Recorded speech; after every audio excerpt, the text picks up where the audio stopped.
खास मेहमान हमारे साथ चर्चा में जुड़े हुए हैं। अमीन जी, आपसे समझना चाहूंगी, ये जो हमले हो रहे हैं पाकिस्तान में, जो अंदरूनी लड़ाई चल रही है, इन हमलों का जो पाकिस्तान की आंतरिक सुरक्षा नीति है उस पर कितना असर पड़ रहा है? क्या वो विफल होती नजर नहीं आ रही? देखिए, जो सुनने में आया है कि पाकिस्तान में तख्ता पलट होने की कोशिश हो रही है। जैसे कि पिछले साल याद होगा आपको, 5 अगस्त को वहाँ पर बांग्लादेश में तख्ता पलट हुआ था। मोहम्मद यूनुस वापस आए थे और एज एडवाइजर। तो इसमें विदेशी ताकतों में देखिए, अभी अमेरिका का हाथ था पिछली बार बाइडेन प्रेसिडेंट थे, उस वक्त ये कहा गया कि अमेरिका का हाथ है। मैं समझता हूँ इसकी बार अब की बार लगता है मुझे ट्रम्प इसका तख्ता पलट कराएंगे। और ये जो इनके गए थे फील्ड मार्शल, वो फील्ड मार्शल को शायद मुझे लगता है राष्ट्रपति बना दिया जाएगा, ऐसा सुनने में आया है। अंदर जितना अंतर रखा है उसका कारण भी सही है, क्योंकि अभी जो बात कर रहे थे जनरल साहब, तो इस बात को बता रहे थे कि इनके जो आर्मी के बड़े बड़े चीफ हैं, इनके लीडर्स हैं, ये मैंने खुद अपनी आंखों से देखा है। मुझे बताया टैक्सी वाले ने लंदन में पिछले फरवरी में, उससे पहले भी मैं जाता रहा हूँ कि देखिए यहाँ पर आप देखेंगे ये जितने बंगले हैं ये पाकिस्तान के मिलिट्री वालों के हैं, ये इनके लीडर्स के हैं, और ये जो पॉलिटिशियंस हैं वो अलग लूट रहे हैं। और अमेरिका उनको सपोर्ट करता है। जहाँ से भी कहीं एड आती है ये सारे ही लोग, यानी ये आपके अभी हाँ, इन पे एक इल्जाम और भी था, यूक्रेन को इन्होंने अपने तौर पर गोले भेज दिए। याद होगा जब अभी लड़ाई चलने की बात थी हमारे हिंदुस्तान से, उस वक्त ये बात आई थी कि इन्होंने अपने तौर पर गोले जो लिए थे वो उठा के यूक्रेन की लड़ाई में भेज दिए और पैसे ले गए सेना के लोग। तो वहाँ के सेना के लोग ही चोरी करते हैं, सेना के लोग ही कब्जा चाहते हैं, जनता को कुछ नहीं देना चाहते। इसलिए अंदर विद्रोह की स्थिति है और अनरेस्ट फैला हुआ है उस कंट्री में। तो जो मुझे लगता है कि जो अभी कहा जा रहा है कि क्रिकेट प्लेयर जो वहाँ पे भी प्रधानमंत्री थे, उनको आप देखिए कि उनका भी एक स्टेटमेंट आया है कि ये तख्ता पलट होगा और हो सकता है कि उनको फांसी दे दी जाए, वो जेल के अंदर है। इस तरीके से वहाँ पे अत्याचार होता है जनता के साथ, तो जनता तो रिवेंज लेगी। अभी में इन्होंने खिस्सा के हमारे क्या किया है, इन्होंने एयर इंडिया जो हमारी फ्लाइट्स आती थी उनका एयर स्पेस भी बंद कर दिया है, आपकी जानकारी के लिए।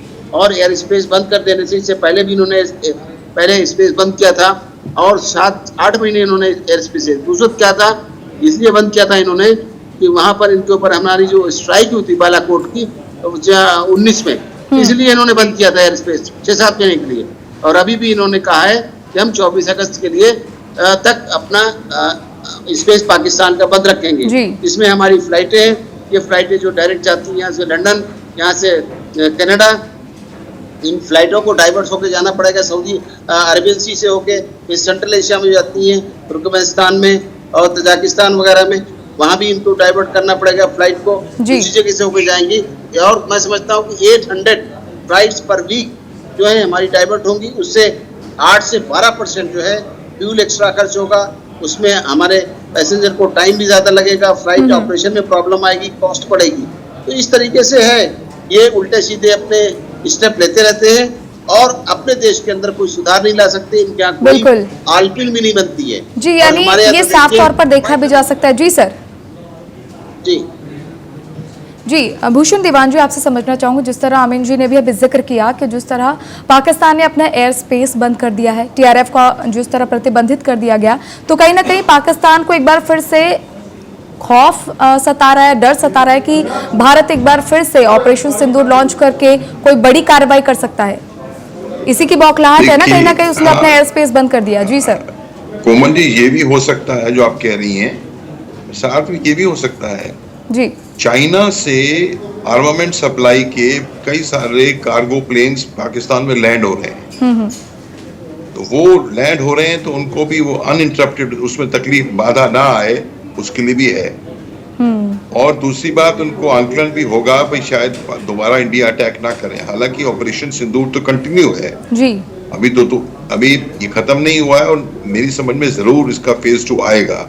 कब आएगा तो ना हम जानते हैं ना पाकिस्तान जानता है। बिल्कुल। मैं आपका ध्यान एक और चीज में आकर्षित करना चाहता हूँ। जी सर। देखिए, पाकिस्तान की ज्योग्राफी ऐसी है जो हमेशा अगर चाहे तो पाकिस्तान बहुत खुशहाल देश हो सकता है।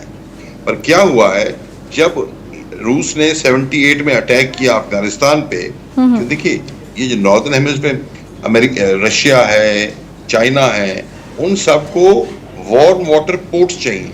उन सबको एक्सेस चाहिए इंडियन ओशन में, रशिया ताकि अरेबियन सी में चाहिए रशिया को भी, चाइना को भी, ग्वादार से अरेबियन सी आ जाएगा, और बे ऑफ बंगाल में भी चाहिए।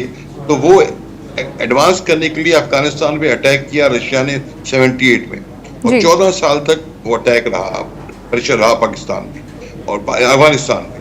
तो अमेरिका ने क्या किया? तालिबान खड़ा किसने किया कोमल जी? अमेरिका ने। और किसके मदद से? पैसे किसको दिए? ट्रेनिंग कराओ, खड़ा करो तालिबान, पाकिस्तान। तो पाकिस्तान ने समझा ये बड़ा अच्छा बिजनेस है भाई, तालिबान खड़ा करो, टेररिस्ट बनाओ, टेररिस्ट की फैक्ट्री ही बन जाओ।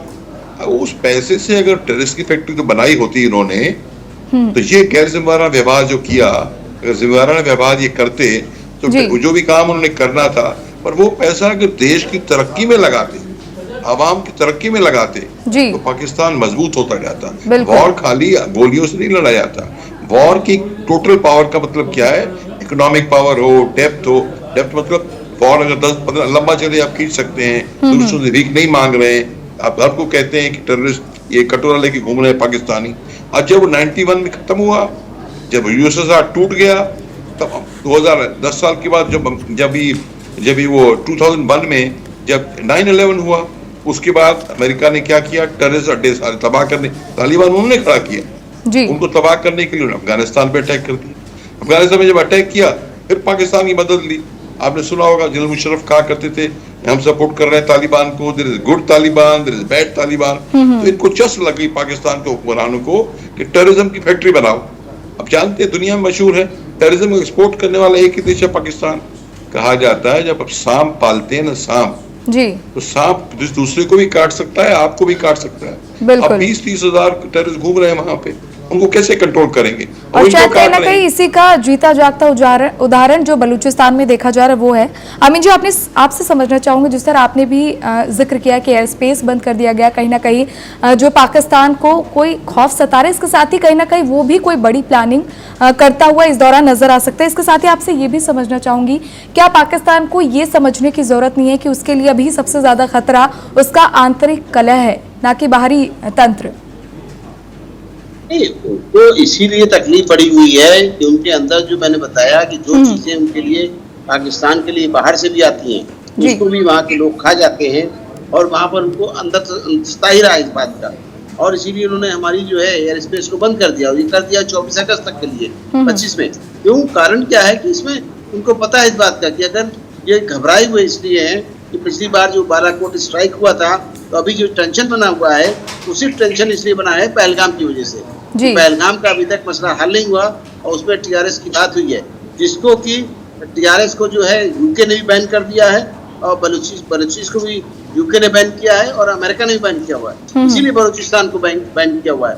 तो इसीलिए ये अगर खतरे आएंगे तो इस तरीके से नहीं संभाल पाएगा पाकिस्तान हिंदुस्तान की तरफ से। इसलिए उन्होंने सबसे पहले एयर स्पेस बंद किया, क्योंकि पिछली बार जो बालाकोट का हमारा स्ट्राइक हुआ था, उसमें इनको काफी परेशानी हुई थी, और ये काफी परेशान हो गए थे पाकिस्तानी। और अभी भी देखिए हमारा जो इससे पहले सिंदूर ऑपरेशन हुआ है, उसमें भी हमने 9 स्पॉट उनके उड़ा दिए, वो थे आतंकवादियों के। बिल्कुल, यानी कहीं ना कहीं जो ऑपरेशन सिंदूर है, इसका डर पाकिस्तान को अब सपनों में भी सताने लगा है, ये साफ तौर पर देखा जा सकता है। आप सभी का इस चर्चा में जुड़ने के लिए सर बहुत बहुत धन्यवाद।